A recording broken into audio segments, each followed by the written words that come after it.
महर्षि वाल्मीकि जी ने रामायण की रचना की है और इस रामायण के बालकांड का हम सभी स्वाध्याय कर रहे हैं। बालकांड के 62तम सर्ग 62वें सर्ग का स्वाध्याय आज हम करेंगे। पिछले दिनों ये कहा गया था कि अम्बरीश जी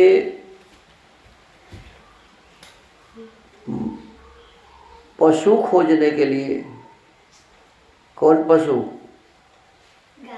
मनुष्य वाला पशु खोजने के लिए गए थे और उन्हें ऋचिक मुनि मिल गए। कौन मिल गए?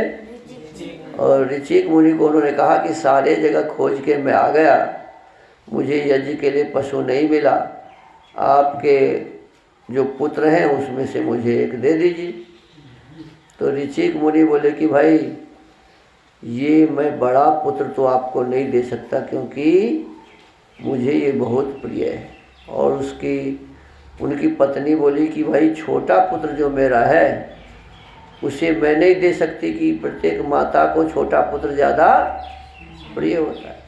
तो बीच वाला जो था वो अपने आप समझ गया कि बड़े पिता को पसंद है और छोटे माता को पसंद है, तो मैं तो बेवकूफ़ हूँ बीच में, तो मुझे ही चला जाना चाहिए। अपने से निर्णय ले लिया। और बीच वाला का नाम था सुनहसेप। क्या नाम था जी? सुनहसेप। तो ये सुनहसेप स्वयं ही बना लिए अपने मन में भावना कि मुझे ही इनके साथ जाना चाहिए। अब राजा क्या किए, तो 1 करोड़ तो सोना का रुपया दिया। कितना? माने एक ठुक आदमी को खरीदने में 1 करोड़ सोना का रुपया दिया। फिर इतना ही नहीं दिया, रत्नों के बहुत सारे ढेर दे दिए, लगा दिए, और 1 लाख गाय दिए। तब सुनहसेप को लेकर के अपने घर की ओर चले। कहते हैं महातेजस्वी महायशस्वी राजर्षि अम्बरीश सुनहसेप को रथ पर बिठाकर बड़ी उतावली के साथ तीव्र गति से चले। अब आगे कहते हैं, सुनहसेपं नर श्रेष्ठ गृहीत्वा तु महायशाः व्यश्रमत् पुष्करे राजा मध्याह्ने रघुनंदन। शतानंद जी बोले, नरश्रेष्ठ रघुनंदन, महायशस्वी राजा अम्बरीश सुनहसेप को साथ लेकर दोपहर के समय पुष्कर तीर्थ में आए और वहाँ विश्राम करने लगे। पुष्कर तीर्थ में जहाँ यज्ञ कर रहे थे वहाँ दोपहर के समय में आए और वहाँ विश्राम करने लगे, माने बैठ गए, आराम माने लेट गए होंगे। तस्य विश्रममाणस्य सुनहसेपो महायशः पुष्करं ज्येष्ठमागम्य विश्वामित्रं ददर्शः तप्यन्तमशिभिः सार्धं मातुलं परमातुरः विषण्णावदनो दीनस्तृष्णया च श्रमेण च पपातांके मुने राम वाक्यं चेदमुवाच। श्री राम जब वे विश्राम करने लगे उस समय महायशस्वी सुनहसेप ज्येष्ठ पुष्कर में आकर ऋषियों के साथ तपस्या करते हुए अपने मामा विश्वामित्र से मिला। देखो सुनहसेप कौन था जी? विश्वामित्र का भांजा था। वह अत्यंत आतुर एवं दीन हो रहा था। उसके मुख पर विषाद छा गया था। वह भूख प्यास और परिश्रम से दीन हो मुनि की गोद में गिर पड़ा और इस प्रकार बोला, न मेस्ति माता न पिता ज्ञातयो बांधवाः कुतः त्रासुमर्हसि मां सौम्य धर्मेण मुनिपुंगव।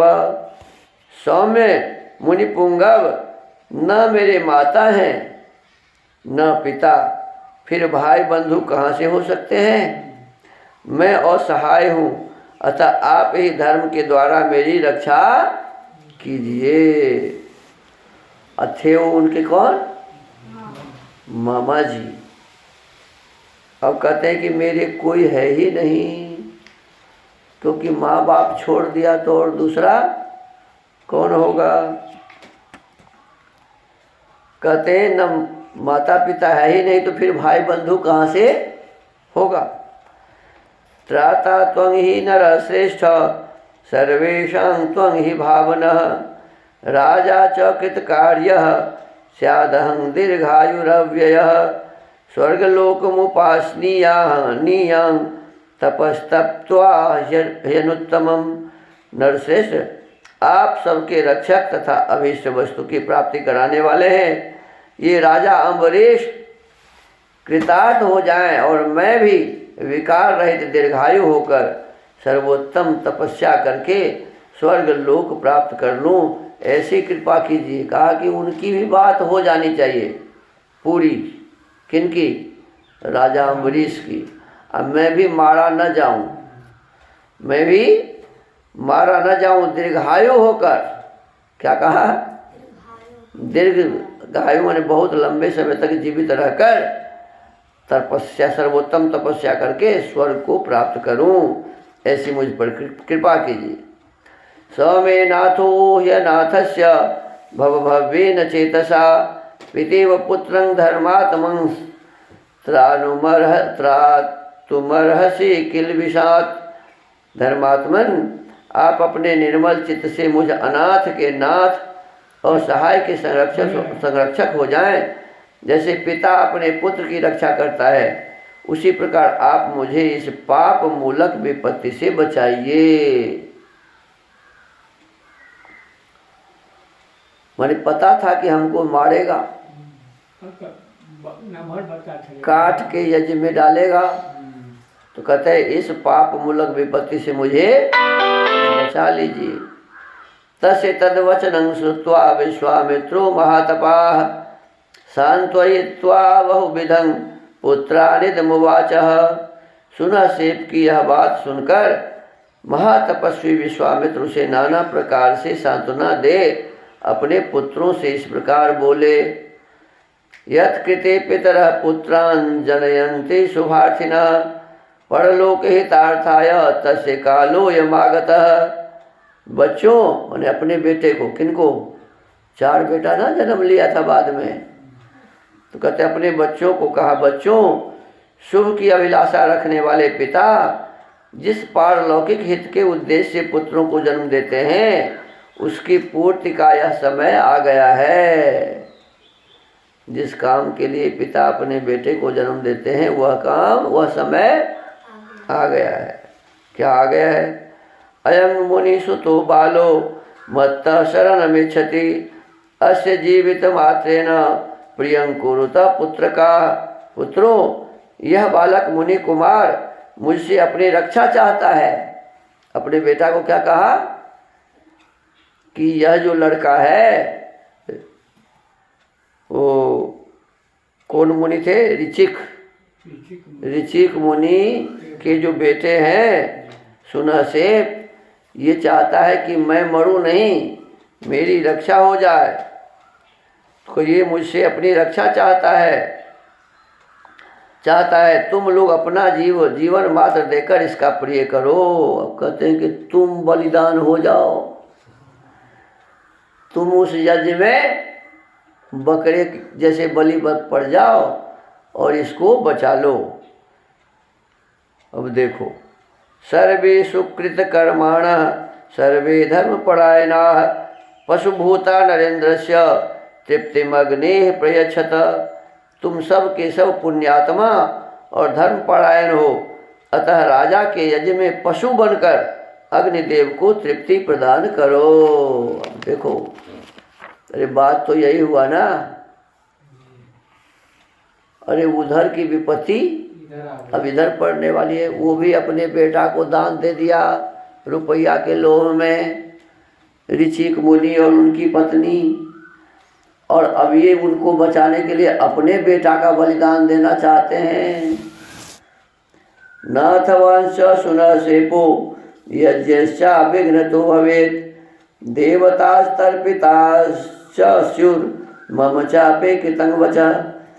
इससे सुनसेप सनाथ होगा, राजा का यज्ञ भी बिना किसी विघ्न बाधा के पूर्ण हो जाएगा, देवता भी तृप्त होंगे और तुम्हारे द्वारा मेरी आज्ञा का पालन भी हो जाएगा। मैं जैसा कहता हूँ वैसा करो। मुनेस्तद्वचनं श्रुत्वा मधुच्छन्दादयः सुता स्वाभिमानं नरश्रेष्ठ सलीलमिदमब्रुवन्। नरश्रेष्ठ, विश्वामित्र मुनि का यह वचन सुनकर उनके मधुच्छंद आदि पुत्र, 4 पुत्र थे, उसमें एक का नाम दिया हुआ है मधुच्छंद आदि पुत्र अभिमान और अवहेलना पूर्वक इस प्रकार बोले। कथमात्म सुतान हित्वा त्रायसे सुतं विभो अकार्यमेव पश्यामः स्वमांसमेव भोजने। क्या कहा प्रभु, आप अपने बहुत से पुत्रों को त्याग कर दूसरे के एक पुत्र की रक्षा कैसे करते हैं? जो उचित बात था सो कहा कि एक आदमी के बेटे को बचाते हैं और अपने बेटों को बल पर चढ़ाते हैं। पुत्र की रक्षा कैसे करते हैं? जैसे पवित्र भोजन में कुत्ते का मांस पड़ जाए, पवित्र भोजन में कुत्ते का मांस पड़ जाए तो वह अग्राह्य हो जाता है, उसी प्रकार यहाँ अपने पुत्रों की रक्षा आवश्यक हो। जहाँ अपने पुत्रों की रक्षा आवश्यक हो वहाँ दूसरे के पुत्र की रक्षा के कार्य को हम और कर्तव्य की कोटि में ही देखते हैं। मैंने विश्वामित्र के बात को तिलांजलि दे दिया, काट दिया। कहते तेषां तद्वचनं श्रुत्वा पुत्राणां मुनिपुंगवः व्याहर्तुमुपचक्रमे।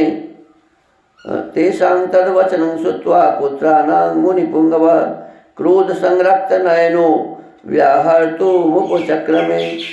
उन पुत्रों का वह कथन सुनकर मुनिवर विश्वामित्र के नेत्र क्रोध से लाल हो गए। वे इस प्रकार कहने लगे, ये तो हर जगह खाली क्रोधे में रहते हैं। ये किस चीज़ के मुनि थे जी? कैसी तपस्या होती थी इनकी जी? क्रोध इनका पीछा कभी छोड़ ही नहीं पाता था।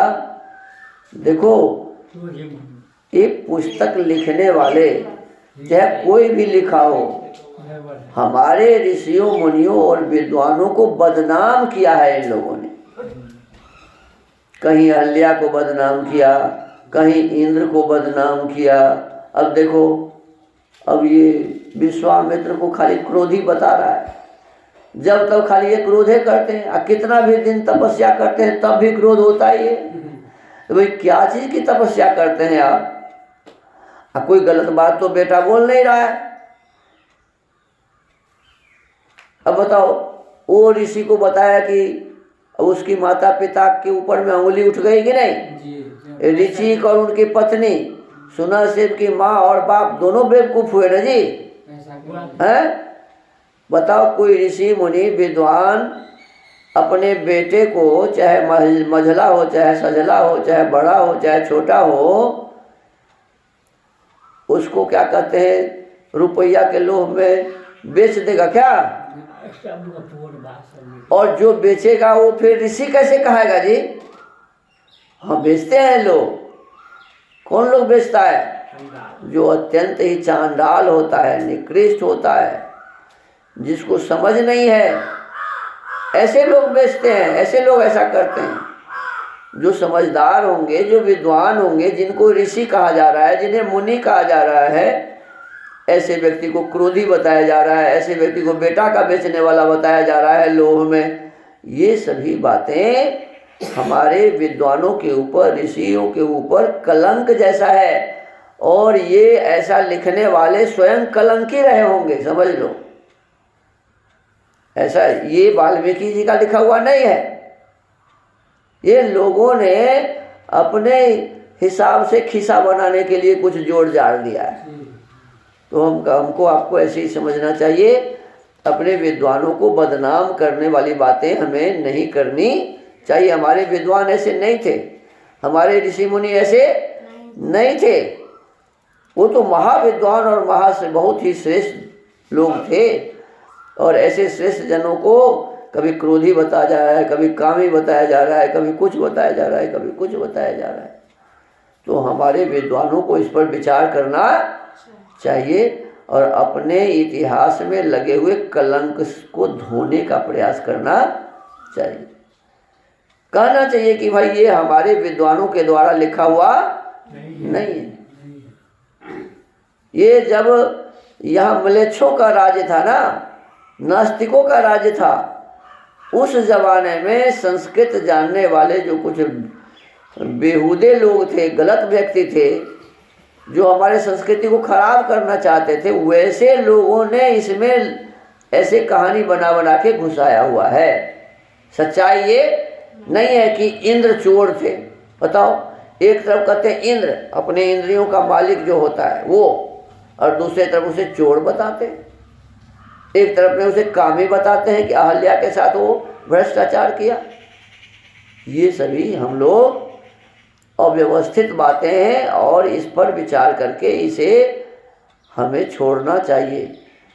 इस दुष्ट प्रवृत्ति वाले लोगों को दुष्ट प्रवृत्ति वाला ही कहना चाहिए। तो हमारे विद्वानों को बदनाम करने वाले बहुत सारे लोग हुए। हमको ऐसा समझकर जानकर कम से कम अब तो हमारे ऊपर अभी वर्तमान समय में इस प्रकार की बातें नहीं है कि ज़बरदस्ती हमें मानना पड़ेगा। एक ज़माने में ज़बरदस्ती हमको मनाया गया, अब भी हम उसी को ढो रहे हैं। अच्छी बात नहीं है। तो आज के इस वाल्मीकि रामायण के स्वाध्याय के क्रम को यही विराम देते हैं। इसके पश्चात कल स्वाध्याय करेंगे। ओम।